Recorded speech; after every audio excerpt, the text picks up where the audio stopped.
What's up, everyone? Welcome back to another episode of Sabrina Talks. Now, if you don't know, I'm Sabrina. Wow, who would have thought? So, on today's episode of Sabrina Talks, we're going to be reviewing a new series out on Hulu, which is called Love, Victor. Love, Victor is a coming of age story based in the universe of Love, Simon. Now, if you watched my last video, you know how much I love Simon, and I mentioned Love, Victor at the end of the video there. With Love, Victor being set in the same universe as Love, Simon, we're back in Atlanta. We're back at Creekwood High School. But instead of focusing on Simon this time, we are focusing on the character Victor Salazar. Victor obviously is the main character in the show because the show's name is after him.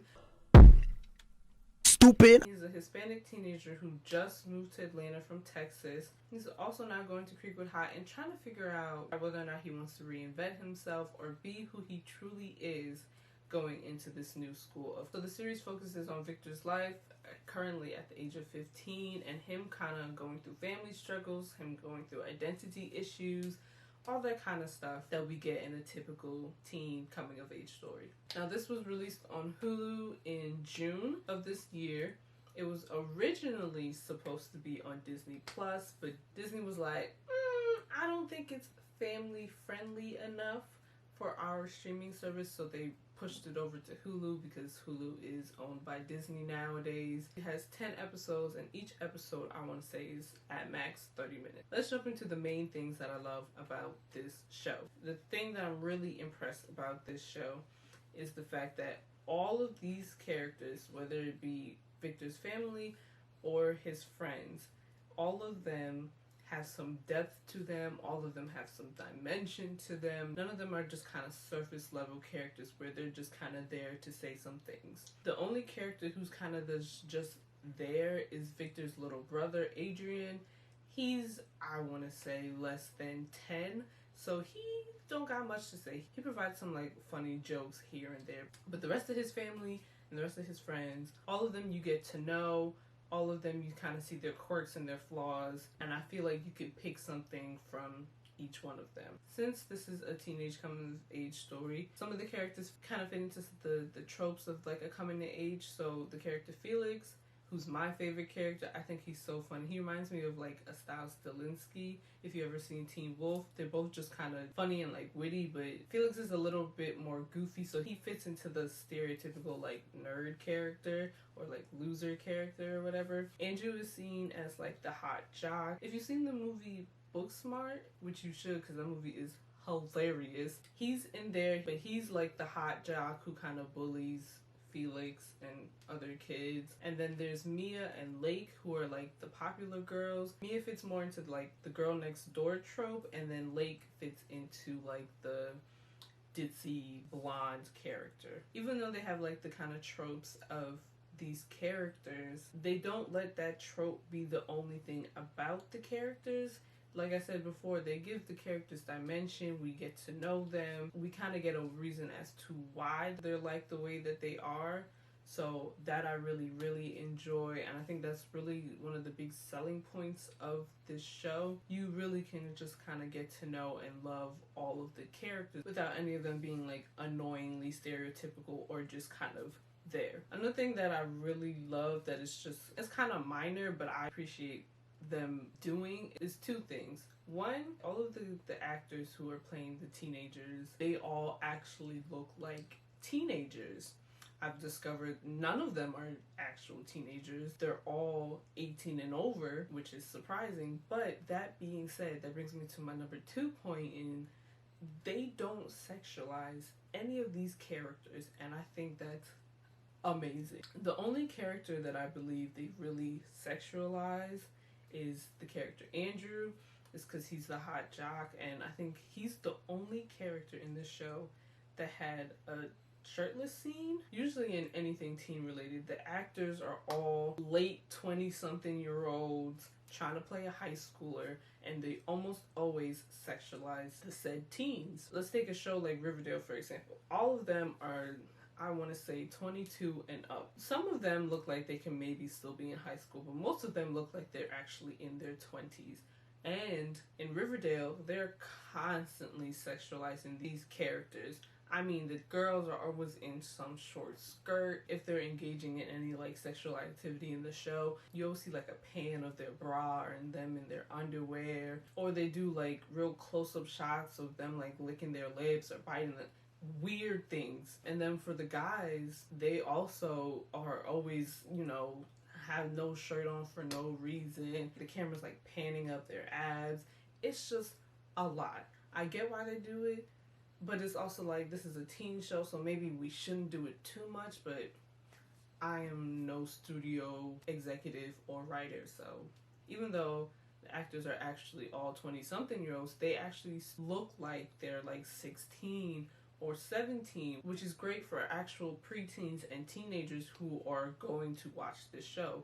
They're going to be able to see people who look like they can actually, be in high school, as opposed to people who look like they way past their high school years trying to be high schoolers. Because then in the preteen and teen mind, they're going, oh, well, this is what normal high schoolers look like, so why don't I look like that? Which is terrible for their self-esteem, because no high schooler looks like the people who play high schoolers in like Gossip Girl, because they're all developed. Whereas the kids in Love, Victor, if a teenager sees them, they go, oh, well, they actually look like a normal teenager, which I think we need more of, because shows be trying to do a fast one on these kids, because they be having all kinds of actors try to play teenagers, and it's just not realistic. So yeah, I was just super impressed at the fact that they didn't sexualize the teenagers, and the teenagers actually looked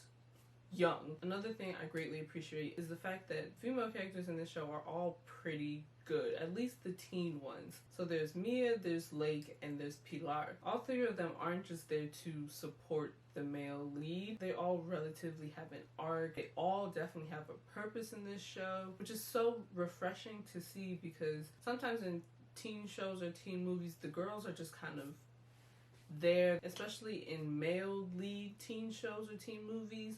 They're just usually there to be a love interest, there for the guys to oogle at, or a side character that's just there. But in Love, Victor, all of them kind of go through some things and learn things about themselves, and all of them are treated as, actual human characters, which I appreciate, because misogyny be real rampant in entertainment. So for any kind of positive light and good depictions of teen girls, I'm here for. Also in Love, Victor, there's like Easter eggs trickled throughout the season to Love, Simon, which I love because it solidifies the universe, which brings me to another thing I really love about this show. It's so much more relatable than Love, Simon, which is so smart of them, because they listen to the criticisms of Love, Simon and put that into Love, Victor. So now Love, Victor is a lot more relatable than Simon was, because the criticisms were that Simon was too perfect. Like, his life was just too perfect. It wasn't all that realistic. He lived in a big house.